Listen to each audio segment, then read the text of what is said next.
सैयद उमर अब्दुल्ला ने मरकजी वज़ीर दाखिला अमित शाह के जम्मू कश्मीर में बदलाव से मुतालिक बयान पर कहा कि इसका मतलब है कि पूरा जम्मू कश्मीर लंदन छुट्टियां मनाने के लिए जाता होगा। उमर अब्दुल्ला ने कहा कि इन्हें लगता है कि सिर्फ बीजेपी के वर्कर बदलाव के हवाले से जश्न मनाते हुए नजर आते हैं।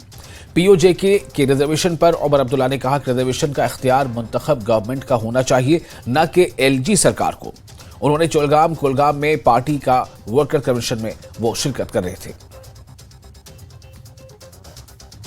फिर तो पूरा जम्मू कश्मीर ही विलायत जाता होगा, क्योंकि मुझे जम्मू कश्मीर में अभी तक कोई ऐसा नहीं दिखा, मां सिवाय वो 2-4 लोग जो बीजेपी के दफ्तर के बाहर नाचते हैं। मुझे जम्मू कश्मीर में कोई नहीं दिखा जिसको बदलाव नजर आ रहा है, और वो बदलाव जिसमें बेहतरी।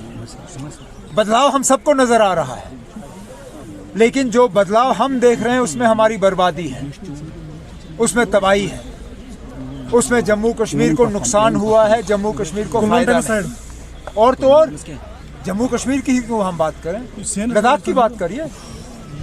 क्या लद्दाख के लोगों को बदलाव नजर आया? शायद वो भी लंदन छुट्टी मनाने जा रहे होंगे, क्योंकि करगिल के लोगों ने हाल ही में ये साबित किया कि उनको कोई बदलाव नजर नहीं आया। और लेह के लोग भी आज नाराज हैं।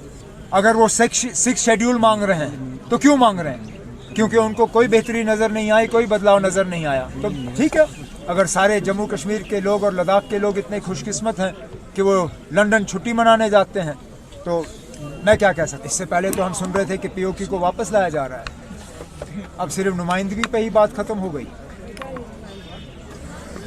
जहां तक नुमाइंदगी की बात है, हमने सीट रिजर्व करके रखे हैं। हमारे असेंबली में पीओके के लोगों के लिए सीटें रिजर्व हैं 47 से आज तक। वो अपना काम करें, उसके बाद सीटें भरें। तो अब बीजेपी जो इलेक्शन जीत के नहीं कर सकती है, वो अब रिजर्वेशन के तरीके से करने की कोशिश कर रही है।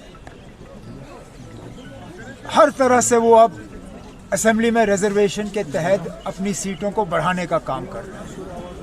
हमें रिजर्वेशन से कोई एतराज नहीं है, हम रिजर्वेशन के हक में हैं। इससे पहले भी हमने रिजर्वेशन जो है लेडीज और वही नेशनल कॉन्फ्रेंस के